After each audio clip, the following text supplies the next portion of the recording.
Everybody's just here, but we're just going to settle everybody down now. Hi everyone, we're going to start, so if you could just take your places, please, and can we please be quiet. I'm going to pass the mic on to Ciara Byrne, who's here joining us, VP of New Business Innovation at Condé Nast, and we have, of course, Nick Knight. Hi everybody. As Ashimi said, my name is Ciara Byrne, and I'm the Vice President of New Business Innovation at Condé Nast. It is an absolute pleasure and honor to be introducing the brilliant Nick Knight, OBE. Nick, welcome. Thank you very much. Have a great time. I'm not quite sure this is all. Let's give it a go. I'm really sorry I can't be with you there in person. I don't know if Ciara said, but I had a small kind of problem earlier in the week, which meant that I'm having to take things a little bit carefully with my general sort of spine and back area. Anyway, but it's sort of getting better, so that's fine. But in a way, I was thinking about this and feeling sort of sad and sorry I couldn't be there. And I thought, well, actually, probably this is more appropriate that I arrive in sort of virtual capacity rather than a real capacity, as I think the sort of general premise of this talk and the whole thing is about new virtual spaces. So I think in a way, this just plays into what we're talking about. Anyway, let's give it a go. I'd love to bet anybody could show me what the room looks like. I've got no idea what I'm talking to. Ciara or one person? Just me, actually. Wave, everybody. Wow. Hi. What a handsome lot you are. So we're going to keep the dancing to a minimal then, Nick. So Nick has worked with about every notable name in fashion, from Alexander McQueen, Yohji Yamamoto, John Galliano. He's shot advertising campaigns for Jill Sander, Vuitton, Christian Dior, and has directed videos for Lady Gaga, Kanye West, Bjork, all to just name a few. And he is truly one of the most prolific and innovative image makers of our time. So what we're going to talk about today is the future of fashion media. We've about a 30-minute discussion, then I'm going to leave 15 minutes at the end for questions, if anybody would have. I've imagined there's going to be a lot. So before we're going to dive into the future of media, and in particular, I'm not too sure where to look. I'm going to look here, Nick. And Icon 1 in particular, I'd love to take a bit of a step back. So you have a reputation for being at the forefront of innovation, for pushing boundaries technically, be that the originator of cross-process or improving the ring light. Can you talk us through your experience of pushing your craft into new and exciting areas, and particularly the creation of SHOWStudio in 2000? Okay, well, that's a lot in one question. It's not really that I'm a sort of technophile and I love new technology.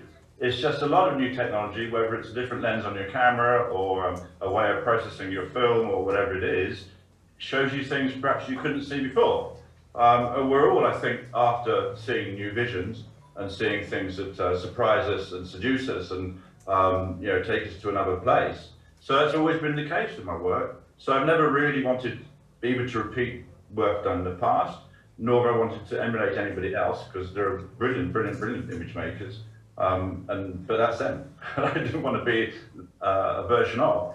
So, it's really just a sort of inbuilt thing, and it's quite natural. You want to see things you haven't seen before, and they're exciting.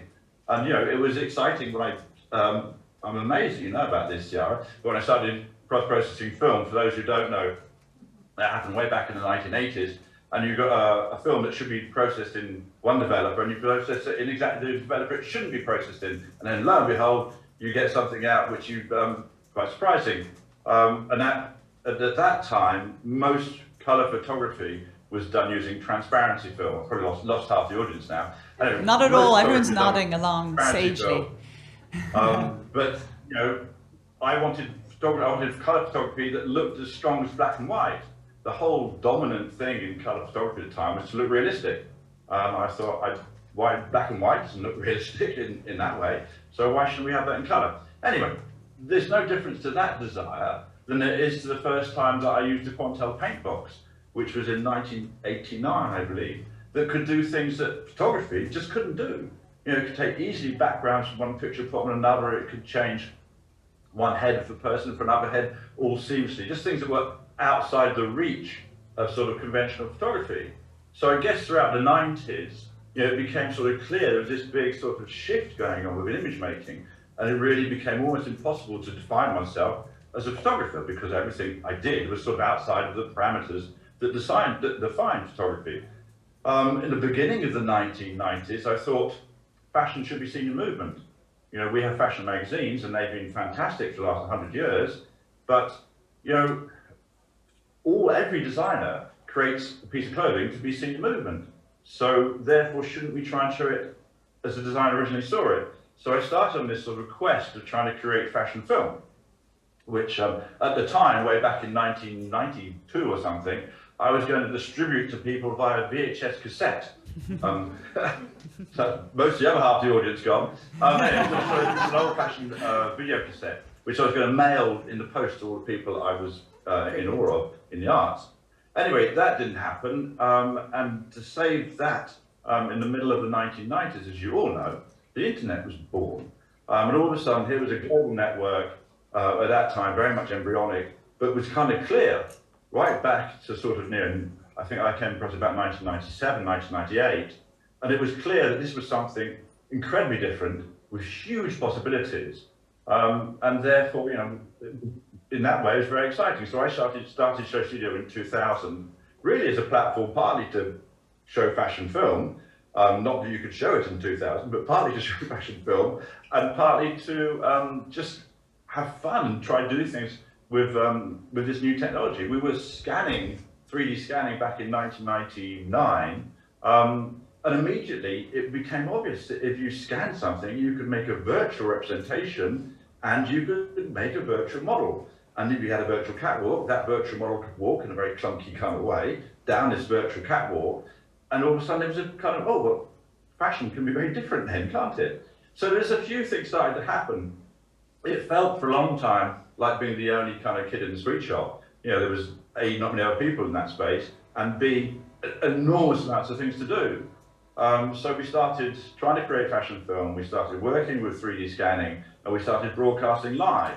Back in 1992, 93, when I asked Alexander McQueen to do a live performance for me, the only way you could broadcast live was one still image from a webcam every minute. If you imagine this talk, one still image from a webcam every minute wouldn't be particularly successful.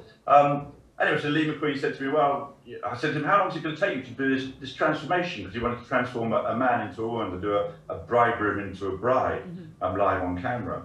And he said, oh, I don't know, a couple of minutes. So I said, well, can you stretch it out? Can you make it last like, 5, 6, 7 minutes? I would say 5 frames. Anyway, so he did. But the thing about this, and what I realized at the time, is these designers, nobody was seeing them work. So there were lots of rumors about Alexander McQueen and how he would terrify the atelier at Givenchy when he was there as soon as he got his scissors out. But very, very few people actually saw that. So to be able to get McQueen in front of a camera and actually get him to create live was quite an exciting thing. 6 or 7 years later, we persuaded him to do his first fashion show live, which displayed his Atlantis, which was tragically also his last fashion show. And that sort of changed the dynamic of the fashion industry. So all of a sudden, these fashion shows that had been the sort of, I could see Ciara's definitely get worded, all these fashion shows that had been the privilege of kind of like 300 people were suddenly opened up to the thousands, if not millions, of people who wanted to go and see them. And so we put on Plato's Atlantis, broadcast it live to the internet. Alexander McQueen didn't tell me at the time that he was going to ask this burgeoning New York star, Lady Gaga, to release her new track at the end of it. So Bad Romance was something that I didn't know was going to be the end of the fashion show. I thought it was going to be the theme from The Little Mermaid, because that's what it was in rehearsal. But no, it was Bad Romance, and Gaga tweeted just before the fashion show started to all her 6 million little monsters, hey, I'm releasing my new single you've all been waiting for. So 6 million people tried to come and watch it at once, which you can sort of imagine what that did. I've seldom seen tech people look so so weird and so like almost like they were having a kind of out-of-body experience and the computer was sort of melting. Quite interesting. Anyway, it was sad in a way because Lee McQueen didn't get to broadcast as he wanted to, but the fashion industry woke up and suddenly thought, hold on, wait a minute. You know, there are millions of people out there who want to see what we're doing. You know, if we just package it in the right way, and all of a sudden that splits open how fashion is. And once you've done that, once the public are seeing the fashion, at the moment it hits the catwalk, that completely has a whole knock-on effect. It means that they're wanting it at that point, so you know, if they want to buy it at that point, they don't need the magazines to tell them about it 3 or 4 months later.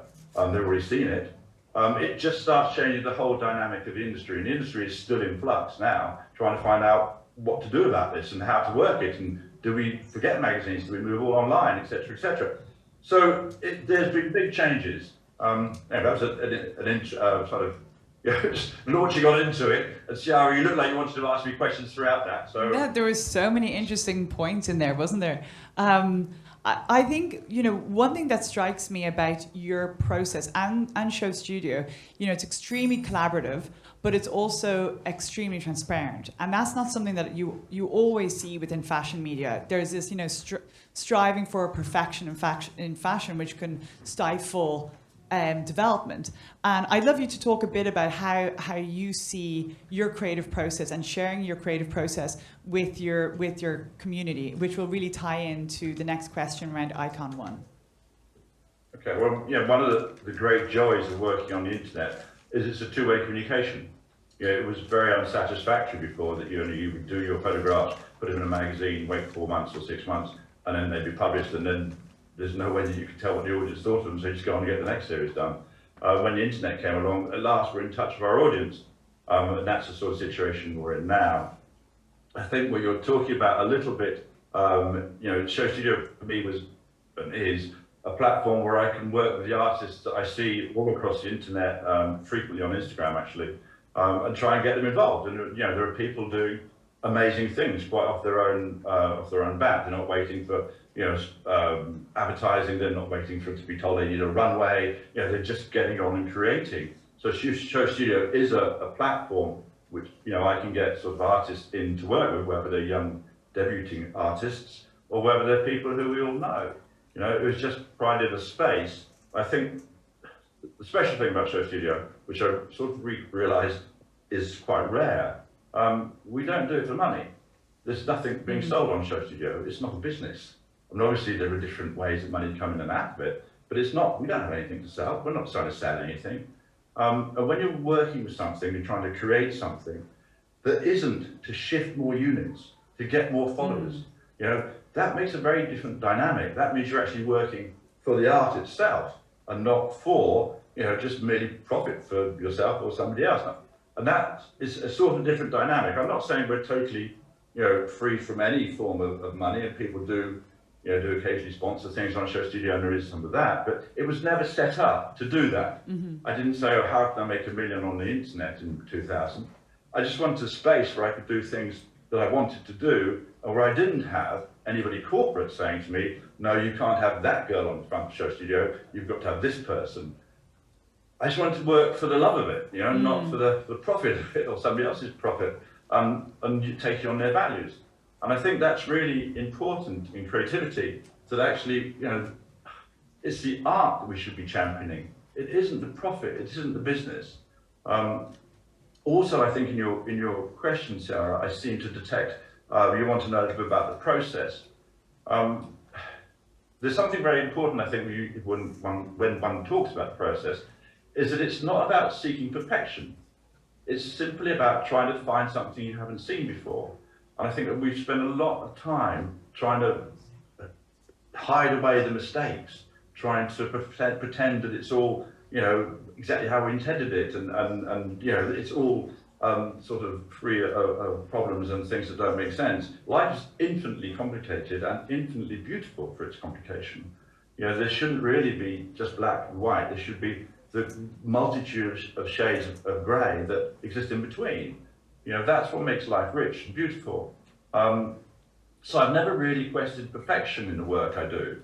And even, you know, in the sort of the world of 3D scanning and virtual image making, You know, I see a lot of things that happen. So for instance, when I first started 3D scanning people, I noticed that the scanner just really had a problem if I had anything reflective. So I was wearing a kind of silver, I don't know, whatever, silver brooch here, so I was. The scanner thinks the reflection from the silver brooch is a solid object, but the scanner can't tell whether that solid object that it thinks is a solid object is advancing towards the lens or retreating from the lens. Mm-hmm. So it has to start making things up. So then the computer goes into some sort of weird creative, I won't say frenzy, but then it has to complete its job. But it's working on an imaginary dimension. So those sorts of things, you know, they crack open the kind of, you know, the whole. It's like you know, a chink in the armor. If you make a mistake, that shows you things. That shows you new possibilities. The more mistakes, the more possibilities you see. If you get exactly what you've got in your head and that's it, what have you learned? You know, it's actually the experience of doing it which shows you things you could never possibly imagine. That's why when I do my films, I won't storyboard, much to the chagrin of my clients, who say, no, tell us exactly what happens after she gets up from her seat and walks across it. And I've got no idea. I don't know what I want. I haven't done it. She hasn't got up from the seat. So you see a lot of things when you work that you could never have imagined. You know, if you were asked, if somebody say, okay, do a portrait of Nick today, and this is what you saw, you might not have realised that light was going to be that strong there. And that for you might be really exciting, but you would never know that before you looked at the screen. You see things when you start to look at the world, which you could never imagine. So it seems to me really a bit of a strange way to prepare yourself for doing an image, whether it's a film or a still image or whatever it is, by working it all out and then just carrying that through. So, you know, my films tend not to be storyboarded. They tend just to be instinctive and you know, what I see when I start working. No, I love that. That's not always the easiest thing to you know, get the client, whoever it is, to get on board. I think that's great. That message of mistakes show you more than less. You know, and the mistake is a way of creating something you couldn't have even imagined before, which I just think is a great message for us all. So diving into your blockchain NFT project, Icon One, which for the first time ever, everybody's going to get to see exclusively downstairs after this talk. And it is a project of 8,000 NFTs by a model called Giselle, who's dressed in over 30 different digital fashion items. And then the algorithm comes together with 200 unique traits and creates this amazing project. And as you said before, it creates very good mistakes.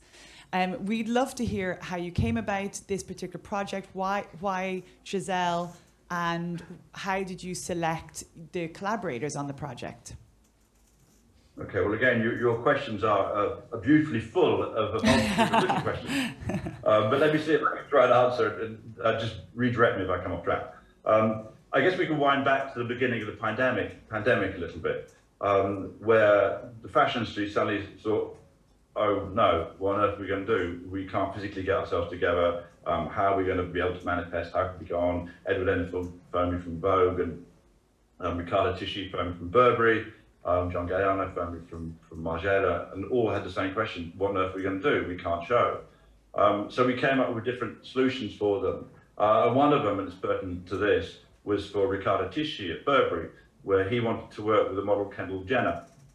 And so we had to get a scan of Kendall Jenner, and I proposed that we made a CGI version of her, which of course opens a whole field of interest in what a CGI model is. But I'll talk about that later if I get a chance. But we made a virtual version of Kendall. She did it herself, in fact. She got Scandi Pro, which is a kind of cheaper app. It's a good but not expensive app. You can get on your phone, and she got her partner to take 2,000 pictures all the way around her. And then Tom Wandrag, who is the person that I work with on a lot of these projects, created a virtual version of her. And we showed it to Riccardo, and he said, oh, that looks great. And I said to him, rather foolishly, you know, we can get the camera to move around her. She's a 3D object. So, you know, the camera, he said, oh, can we have a film then? So I said, yes, you can.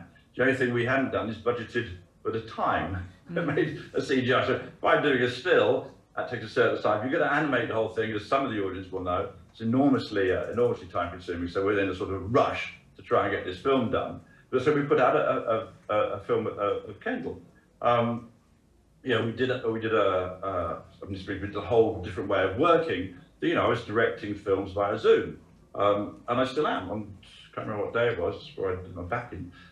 Tuesday, I was doing a live shoot with Kanye West in New York, and it's just an interface a bit like this, and I press the 0 button on my keypad.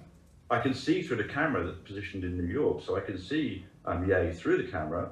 And when he's in the right position and I like what I'm seeing, I press the 0 button and the camera in New York takes a picture, which I then get sent back in almost real time onto my screens. New things started to happen, new possibilities were straight away there. I directed the whole of Valentino show via this medium. It's in a way it's no different, because it's actually what you're doing, you're just looking and talking and trying to express yourself. It's a bit removed, but it's a different thing. Not always working are the same. It's not the same to chip away at a block of marble with a chisel as it is to do a painting or sing an opera. They're different things. And making virtual images like this in this sort of way is again just a different discipline.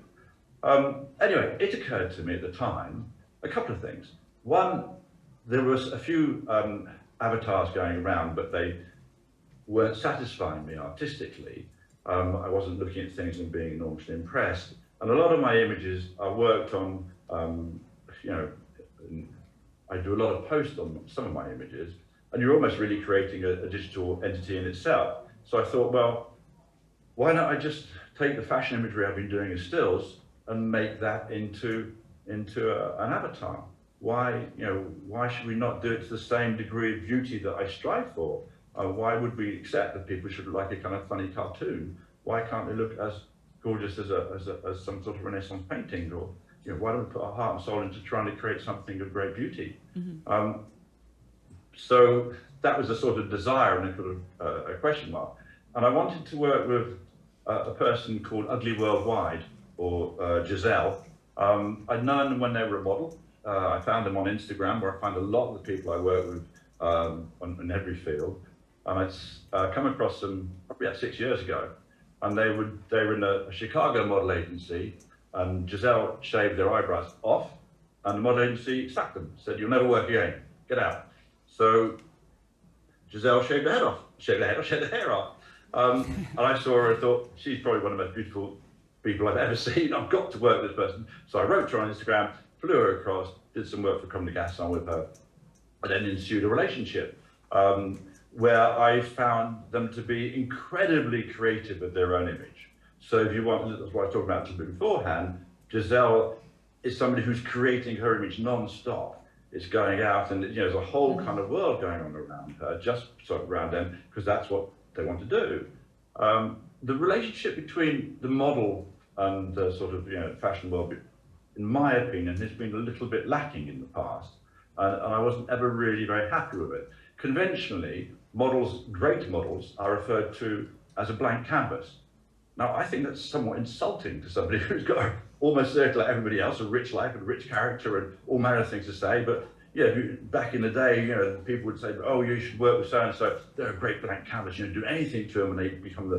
And I think, well, so they're just a mute receptacle for the photographer's fantasy, the designer's fantasy, the hairstylist's fantasy, etc. It just didn't seem very fair to me. And what I liked about Giselle, and what I wanted to do, is to get them to author their own image along with me. So it isn't just me plastering something on them. So, I've worked with them on all the selection of the digital designers. Giselle's done their own makeup looks.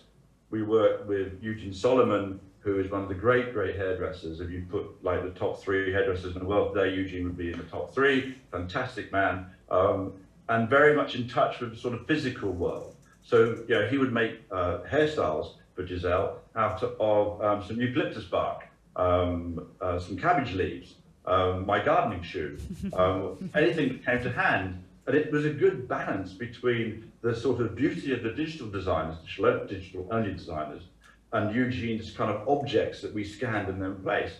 So all this has been sort of going on. And then, of course, we, as Ciara said, we have all these different traits. And then the algorithm takes those traits and mixes them up randomly. And then you see things which you think, wow, I never would have done that. I've never would have put that with that, with that, with that, with that. Some are awful, and therefore they don't get put away. And some are just of a beauty which I find makes me very, very happy. So the idea is to launch this beginning of November. It doesn't stop there. You know, there are so many things in this virtual space I want to work on. The first NFT, in a way, is a ticket, is a membership, is a way into the virtual SHOWStudio and all the other projects which then come after that, which I shouldn't really be talking to you about now because I'm always told I would say too much. But there are some very exciting things coming up. And with Giselle, for instance, you know, if you buy one of the NFTs, there's a chance that I will photograph her performing in your NFT. And then you might have some ownership into that. It kind of goes on. But what I love about it is it sort of starts to make a world that people could come into. You know, the virtual world, I should imagine most of this audience is pretty pro the virtual world, but maybe not. But the virtual world, you know, it's a new world. It's something that doesn't exist already or hardly. And it has to be defined. And in my opinion, it should be defined by artists. The choice otherwise is it will be defined by the military and big business. Now, I'm not very keen on having this new world that at the moment is reasonably unsullied, created, defined by people who are into killing and into greed. I don't think sort of, you know, biblically almost, that's the way we should be going. So I'm very keen to encourage artists to get involved in it. There is a whole bunch of negative aspects of it, like anything, there's a whole bunch of negative aspects. I would say the fashion world is probably in a state, not of chaos, but of denial at the moment, saying that the existing fashion world actually has really got to wake up and say, we are making a real mess of things.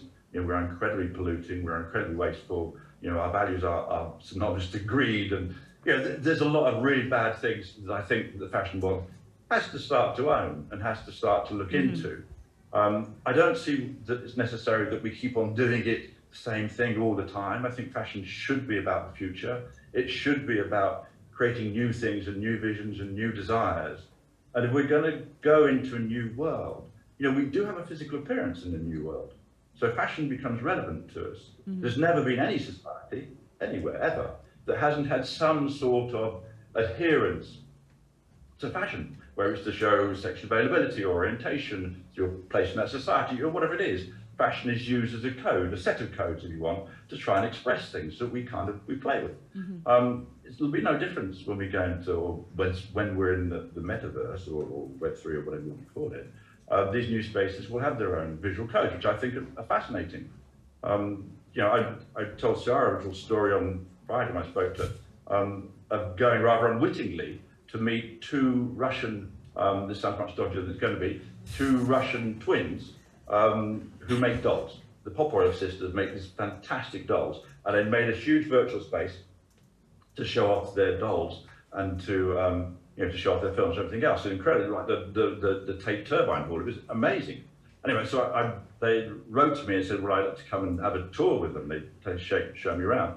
And so I went online. I said to them, hi, I'm just coming in now. So I went into the virtual space, put on my Oculus Rift, and then sort of looked around and saw these two figures coming from different ends of the gallery space, both dressed in Chanel, one in sky blue, one in a sort of baby pink, although they were only represented by cubes. And I thought, oh, they look amazing. And I looked down myself, having not realised, and I suddenly realised I was dressed almost exactly like Woody from Toy Story, which was not all I wanted to meet anybody actually ever, but so I sort of quickly backed out. But anyway, my point is, rather long-windedly put, you know, our physical appearance is important to us, whether in the real world or the new world, if you want to put it that way. I think it needs some consideration. No. There's no great tailoring at the moment in the metaverse, which is something I'm trying to put right. From a man who wears Savile Row suits all the time, I'm happy about that. So I can wear something that looks like a kind of amoebic Arslan Herpen, but again, I'm not sure that's exactly the look I want. But it does raise questions. So what do you want to look like? You can look like anything. Are you okay with this? Or do you want to look differently? So I'm not proposing to give you an answer to that, but I'm just saying it does start to raise quite fundamental questions of our persona and who we are and what we want to be seen as and all those sorts of things. I was on a video game the other day with somebody, I was playing against somebody who was dressed as a cardboard box. I really like that. Right, actually. I wasn't tempted, but you know what I mean? It does start to raise a whole bunch of new issues to deal with. And I think, I guess my more serious point is I think we really have to embrace this. We really have to start looking at it and shaping it after a vision which should be about humanity, about the art. You know, I probably shouldn't go into this now, but there's a real good chance that we are not for much longer going to be the most intelligent species on the planet, but that's another question. I am conscious. I do want to open it up to a few questions here, but I think you touch on a bunch of interesting points there. From Icon 1 being the ticket into this kind of transparent creative relationship with SHOWStudio, which would be such a great journey to go on, but also how I think everybody here feels as well, from the previous panels, how the creator is being put into the heart of whatever Web3 is, the term, but it's very much about the creator. And that's a great call to action, that it needs to be the creatives in this space, making whatever this is going to become. So we have, as I've just been warned, 10 minutes on Zoom left. So okay, there's a gentleman who shot his hand up there. If you just shout it out. Yeah. Okay, good man, come on up. Hi, Nick. Oh, hi there. Hi, Nick. How are you? How are you doing? Good, thank you so much. Thank you, it was so good. And we have just 10 minutes, yes? As I saw. Yes. 10 minutes we have. Okay. Hi, Nick again. Oh, it worked. I work with marketing for digital. Yeah, you hear me? I can hear you. I didn't catch that word. Work marketing. Yes, marketing. Okay. For digital dresses, NFT, artist, Web3. And I'm looking for my main question. That which trend you think together also will in marketing during next year, like about community, influence marketing. We work with influencers more than 200 in data. Which trend will influence community, direct marketing, content marketing? Which marketing will more for next year for artist, NFT collection, Web3 also? Okay? Yeah, good? Sorry, what's your name? Your name? Oh? Your name? Andrew name. Andrew. Andrew? Yes. Andrew? Yes. Both of them. Excellent. Thank you so much. Thank you so much. From Ukraine, Thank you so much. Thanks. You need to thank me. Very nice to meet you. Thank you, Nick. Thank me. I'm going to be guessing here, so we can all do that. You asked me which trends would be important next year for digital marketing, I think is what you're asking. Yes, exactly. Yes. Yes, Nick, keep going. I think anything that feels soulful, to be honest, and that you're going to hate the answer because it's a bit woolly, but anything that feels in some way that's important and it matters. I think there's some sort of desire for something which touches your heart. I don't know how to put that into a trend, but I think the whole idea of kind of, that we're just buying more things, accumulating more things, just in a way doing something that doesn't have any soul to it, doesn't have any integrity to it, doesn't have any beauty to it even, cannot be popular. So I think there is a drive, I hope, there is a kind of feeling that people will want to respond to things which really touch them, that matter to them, that are important to them, that have something that they can take away. I said to Ciara, I mustn't talk about politics or religion. No, I'm keeping you off that. But I'm having a lot of trouble with kind of the way the world is at the moment. I'm sure most of you are too. I think we do need to find our values within it. I don't think money is a very helpful part of that. So that's why I started SHOWStudio not as a business. Things with a soul. You have to find I believe, you have to find something which is in some way going to make your soul feel more fulfilled. Perfect, Nick. And thank that's not you. a good answer, I'm sorry. But No, I think it's basically that word that is horribly overused, authentic. How many times do we hear that a day? But it's basically saying something that comes from creators and comes from soul. I'm going to ask this lady, thank you so much. One thing I could say, do you want to come up here? One thing to add to his answer. one of the interesting things that's happened in the last sort of 6 months is the whole rise of things like Mid-Journey, DALL-E Mini, Crayon, all those sorts of things, where we're starting to type in words and get sent imagery back, which is a fascinating thing for an image maker. That's a fascinating thing. I worked on Mid-Journey with a young poet called Sunny Hall. I think the whole thing of being able to swap those mediums around, so you put in script and you get back imagery, I think that's just, they're so huge, these changes. They're so fundamentally important. It's very hard to bring it down to marketing or to finance. I think it's much more fundamental than that. Thank you, Nick. And now, would you like to introduce yourself? It's a pleasure. And ask your question? Of course. Hi, I'm Danny. I'm the founder of a platform called This Outfit Does Not Exist, and also a platform called Drop. First of all, Nick, thank you so much. I'm sure, like everybody, I'm a very, very big fan of your work. And thank you. Really, honestly, with everything with Show, it's honestly exceptional. I think my question is, especially around what you were saying before around the transition when you moved to fashion film, because the garments were optimized towards that. I'd love to know, with this new digitally native medium, what are the things that you consider or think that people need to consider when image making that are authentic to these digitally native clothing items? Yeah, well, one of the things I think is important about Icon One is it's probably the first NFT with emotions. It's the first NFT with a singular point of view from the actual image, if you want. So that's the whole, what was fascinating for me, is that Giselle is a person. She imbues this character with her own whimsy, her own surrealism, her own, all the things that she loves. So I think it's a little bit what I said actually to the first gentleman. The things that are important to us are things that matter. And I think we are all searching in some way to find a new sort of, or at least a more fulfilling vision of what we are and why we're on this planet. So I think we need to create our, what we're doing with Icon One and what's other people are looking at in the metaverse is creating things which actually have some sort of humanity to them, or of intelligence to them. I'll answer your question very obtusely. There's a book called Novacine by a chap called James Lovelock, who was 103 when he wrote the book, and sadly no longer with us. It was only a few years ago. He died this year. But he wrote a book which is about the rise of hyperintelligence.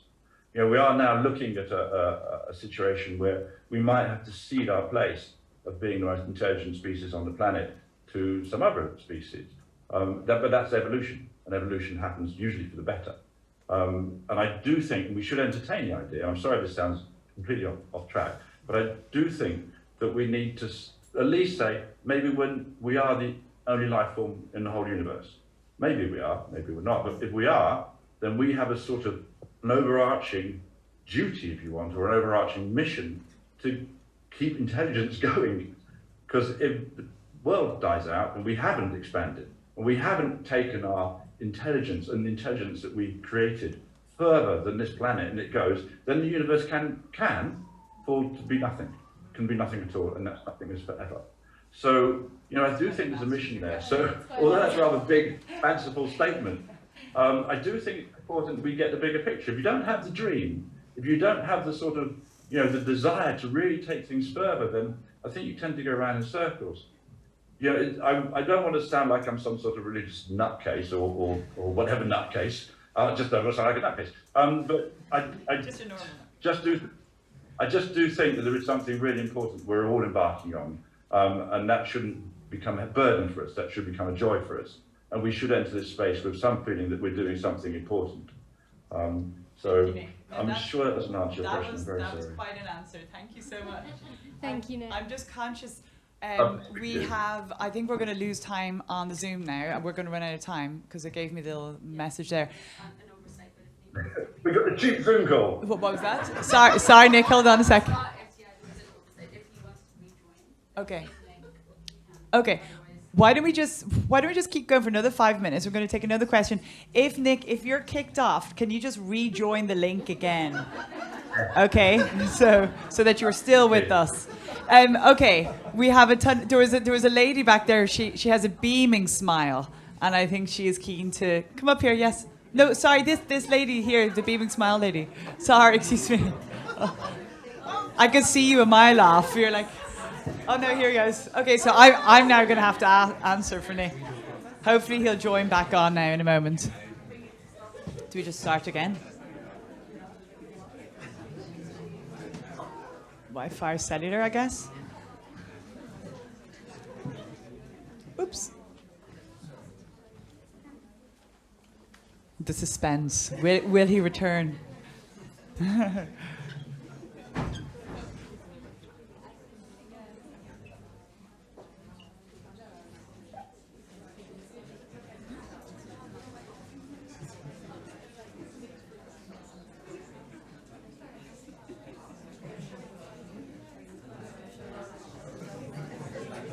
Oh, yeah, here he is.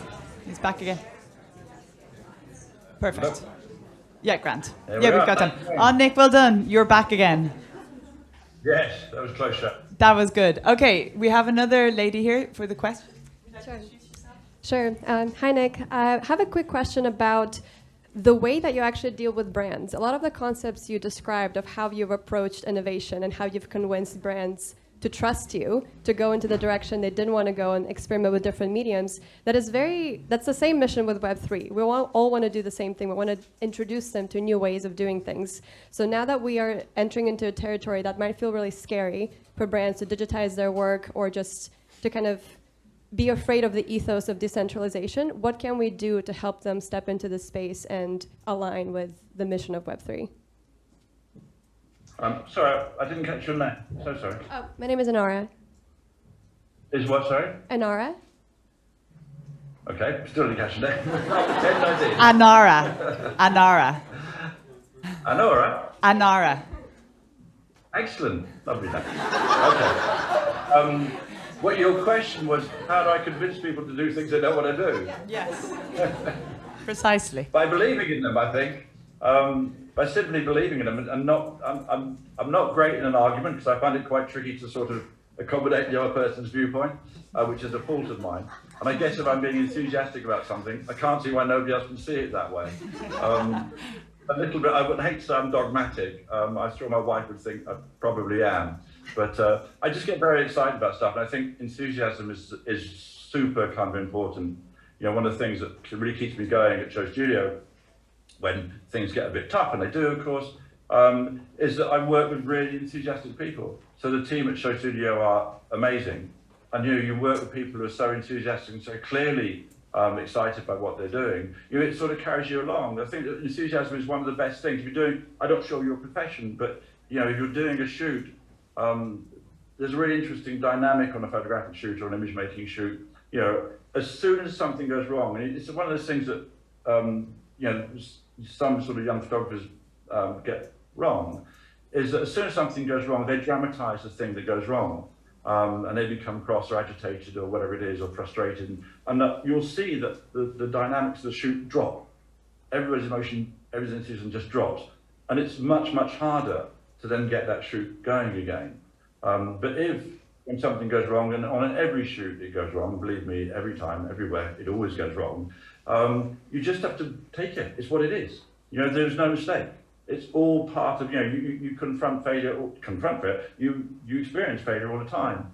The first photographs that comes out of the camera and goes onto the screen or onto the wall or wherever you show your pictures, will always, pretty much always be awful. So you stand in front of somebody who you care about enormously, you're really excited to take, Lady Gaga's photograph. And the first picture comes out on the screen, she looks dreadful. So you have to confront that, or deal with that, or work with that. So in a way, I've spent 40 years with the psychology of the sort of group creation. When you go on to a shoot, you're not alone. You've got a hairdresser, makeup artist, you've got like 20 people around you. And you can either fight that situation, say, no, it should be about my vision. Or you go, I've got like 20 minds now. I've got like 20 more heads and 20 more brains. So you use that. Mm-hmm. And it's really a question of kind of keeping that enthusiasm going. And that's how the best creation happens, with kind of passion and enthusiasm. So and I guess collaboration, if I've convinced people to do things they were worried about, it's usually just because they can see how enthusiastic I am about it. And because I 100% believe it, I wouldn't be asking them to do it. I didn't have to convince Alexander McQueen too much to do what he did, because sort of person he was. You tend not to, and then again, if somebody doesn't want to do it, go there, that's fine. Nothing you do, just let them either come around to it in their own time, or maybe I'm wrong, maybe they're right. But I think it's a question of, in a sort of one-word answer to your thing, it's enthusiasm. Enthusiasm. There you go, and collaboration, it seems. I'm going to take this gentleman at the back of the black puffer. If you want to come on up here. Good man. You were holding your hand up the whole time, so I felt that was dedication. Yes, so if you want to ask your question. Hello, Nick. It's Tafari. Oh, hey, Tafari. How are you? It's a pleasure to see you. I'm fine, man. How nice to see you. Thank you. Thank you. Before my question, I just want to commend you on what you do. You were the first person to inspire me all these years. I remember the first time I saw the McQueen show live. It blew my mind. At the time, no one knew what I was. But it was very special seeing for the first time a live catwalk. I remember how crazy that was. And I also want to say to you, you remind me of the James Webb Telescope. Why? Because you look at people, you look at things that is nothing, that appear dark, empty, and void, and then appear these galaxies and stars for the vision that you'd see in things. I just want to commend you on that. Oh, thank you. That's a very beautiful thing to say, and I'm not sure I deserve it, but thank you. No, you do. So I'm sure everyone here would agree with me. But my question to you is, could you just talk a little bit more on this idea and concept of artists building the space? Because I come across like digital artists, like, digital designers, but then there are like sci-fi, VFX, those kind of artists. And they too are looking into the space, because they normally focus on the film industry. And now we can see where these artists can also amplify fashion in a way that we could never imagine. So I just wanted you to like emphasize a little bit more on how important it is that artists build the space, and what are some of the steps we can already do to do so. Thank you. Okay, well, thank you, Farah, and thank you for all those really very kind and probably not deserved things you said about me, but thank you all the same. Why is it important that artists create it? Because that's, if you look back at history, look at how we look at the world, look at the sort of amazing paintings, whether it's Edvard Munch or wherever it's Da Vinci, and that's what our culture is. That's, in a way, that one of the highest forms of human endeavor.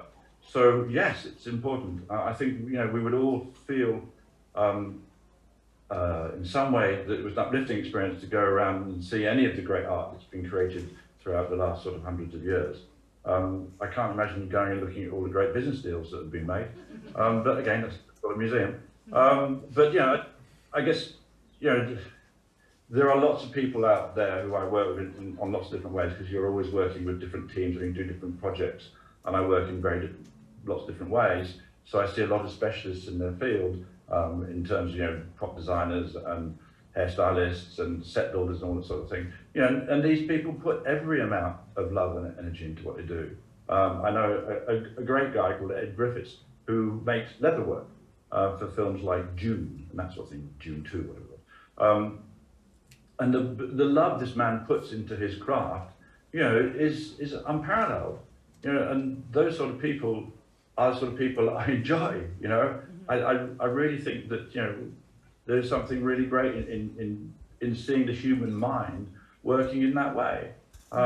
So anything that will help support artists, anything that will help give them a place, in a way, that our artists should be cherished and should be uplifted. I don't mean just nationally. I don't care about that. I mean globally. We should look at the art that we produce, whether it's the lack of work in Japan, or whether it's rap coming out of South America, whatever the art form. These things are incredibly important. And they are, in a way, how we speak in poetry, for instance, which is having a huge renaissance at the moment. Poetry is how we speak about the world about us. It's how we speak about our love for people. It's how we speak about our fears, all those sorts of things. An incredibly beautiful art form. that sort of thing needs to be cherished. It needs to be encouraged. You know, I just can't imagine the world without that sort of beauty in it. I don't, you know. So if we are creating a new world, and the metaverse, in my opinion, is a new world, certainly a new way of looking at the world. You know, we need to really give that space over to people who create things that will move us and will take us further on. So, and I can't find that in money. I'm sorry. No. You know, it has its uses, and one has to be very careful, sort of saying, "Oh, I don't have money," when it's clear that I have some, and one can be quickly accused of being a hypocrite. But I don't think that one should be worried too much about criticism. You know, we all do things wrong. We all say one thing and then do the opposite.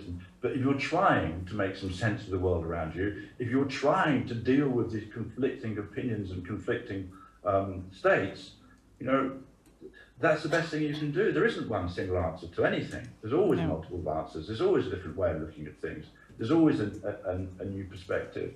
I just find that I'm repelled by the idea of money being the driving force behind the arts.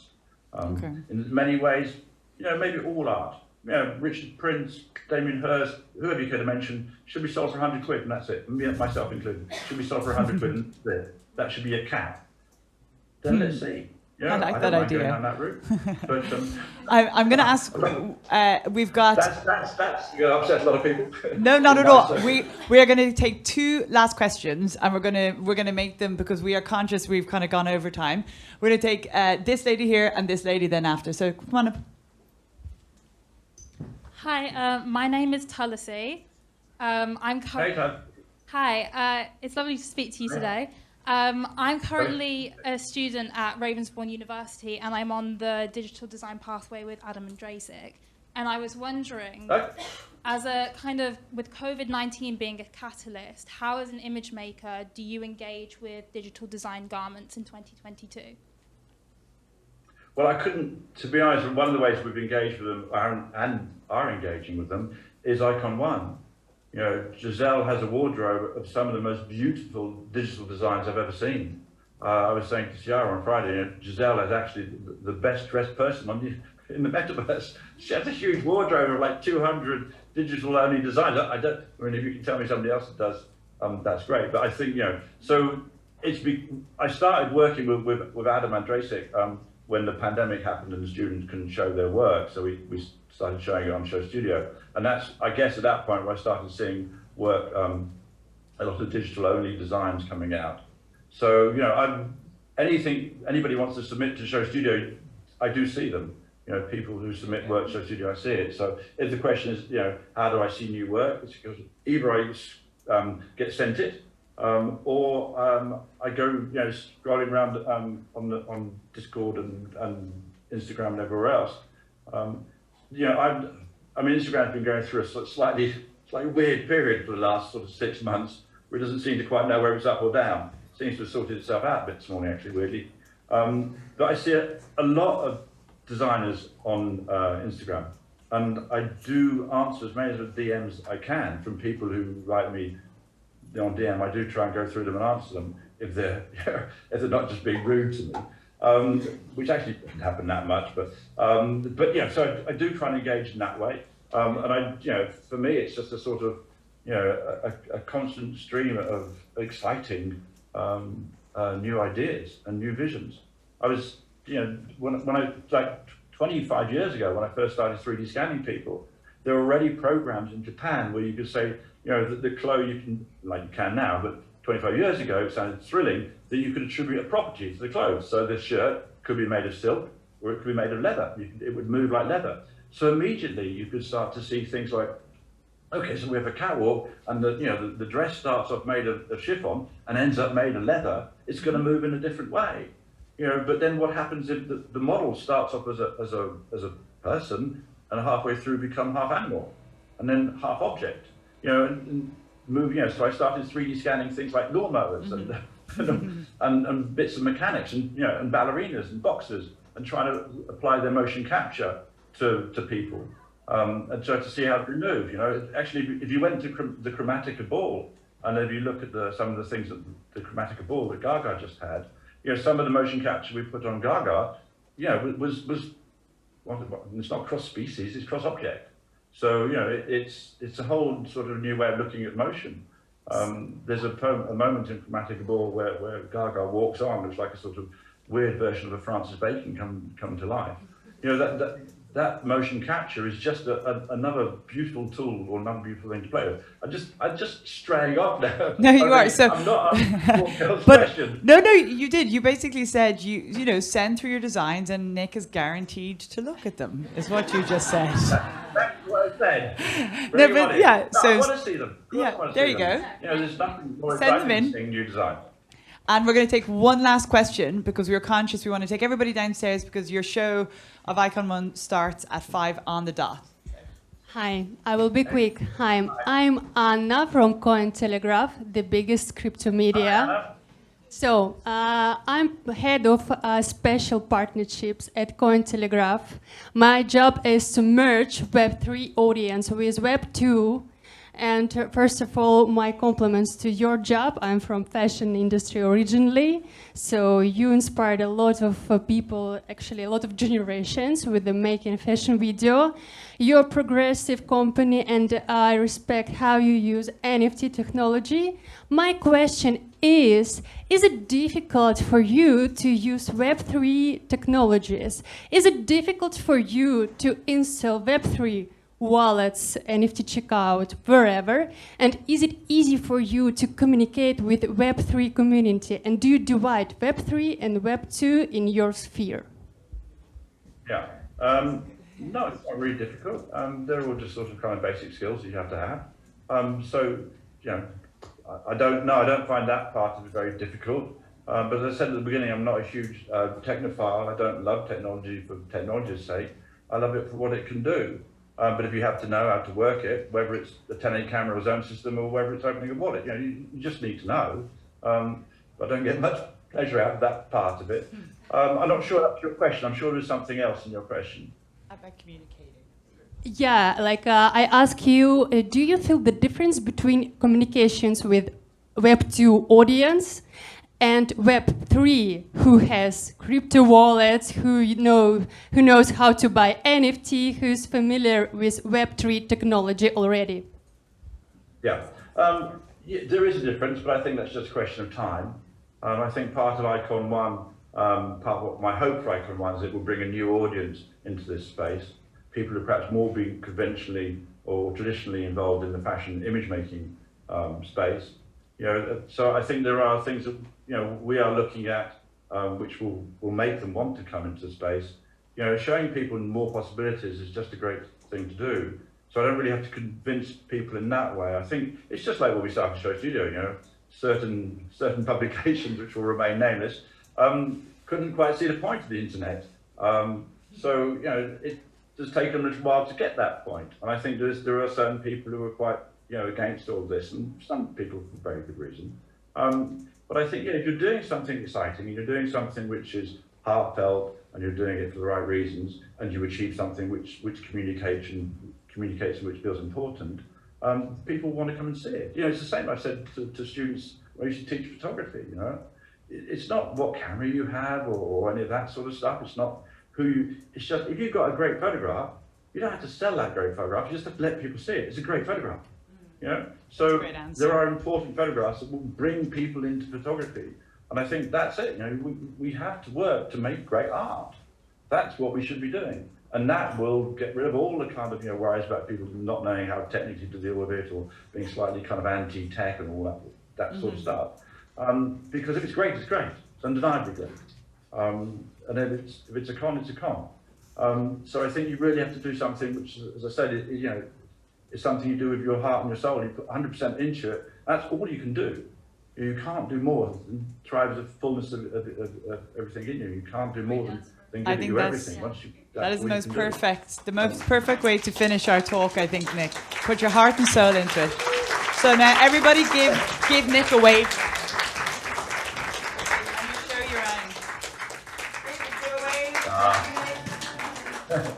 Thank you very much. Thanks, really Nick. Lovely to speak to you, even by this strange window.